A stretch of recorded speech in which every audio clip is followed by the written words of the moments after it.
नमस्कार. संपूर्ण जग आज माध्यम आणि मनोरंजनाच्या लाटेवर स्वार झाले आहे. या क्षेत्रासाठी निगडित उद्योग प्रचंड गतीने वाढतो आहे. या उद्योगावर आधारित अर्थव्यवस्थाही विस्तारते आहे. या नव्या क्रिएटिव्ह इकॉनॉमीत भारत अग्रेसर असावा, हा आपले माननीय प्रधानमंत्री नरेंद्र मोदीजी यांचा निर्धार आहे. त्यांच्या पुढाकारातूनच मुंबईमध्ये वेव्ज अर्थात world audio visual and entertainment summit या जागतिक परिषदेचे आयोजन करण्यात आले आहे. या अत्यंत महत्त्वपूर्ण परिषदेच्या आयोजनाचा सन्मान महाराष्ट्राला मिळणे ही आपल्या सर्वांसाठी विशेष अभिमानाची बाब आहे. महाराष्ट्र सृजनशील आहे, कला सांस्कृतिकदृष्ट्या वैभवशाली आहे. या वैभवात या वेव्सच्या आयोजनामुळे आणखी भर पडणार आहे. महाराष्ट्र राज्याला ही संधी उपलब्ध करून दिल्याबद्दल माननीय प्रधानमंत्री नरेंद्र मोदीजी आणि केंद्र सरकार यांचे मी विशेष आभार मानतो. या परिषदेत जगभरातील 100हून अधिक देशांचे 5000 प्रतिनिधी सहभागी होणार आहेत.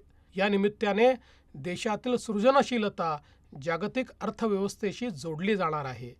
माननीय पंतप्रधान मोदीजी यांच्या द्रष्ट्या धोरणांमुळे भारत महासत्ता होण्याकडे वाटचाल करतो आहे. OTT, ॲनिमेशन, गेमिंग, VFX, संगीत आणि डिजिटल मीडिया या क्षेत्रात भारताने मोठी मजल मारली आहे. या क्षेत्रात रोजगार निर्मितीची प्रचंड क्षमता आहे. देशातील युवक या नव्या व्यवस्थेचे लाभार्थी असतील, पण त्यांच्याकडे या क्षेत्राचे जागतिक नेतृत्व यावे ही महत्त्वाकांक्षा घेऊन आम्ही पुढाकार घेतो आहे.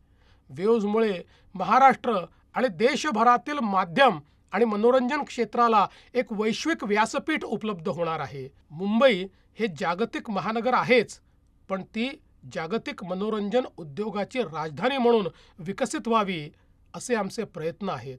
म्हणूनच मुंबईत 1 मे ते 4 मे या कालावधीत होणाऱ्या world audio visual and entertainment समिटसाठी जगभरातून आणि देशभरातून येणाऱ्या प्रतिनिधींचे मी महाराष्ट्रातील तमाम नागरिकांच्या वतीने स्वागत करतो. या परिषदेच्या यशस्वीतेसाठी सर्वांनी आपले योगदान द्यावे. आपण सगळे मिळून ही परिषद यशस्वी करू हा मला विश्वास आहे. जय हिंद, जय महाराष्ट्र.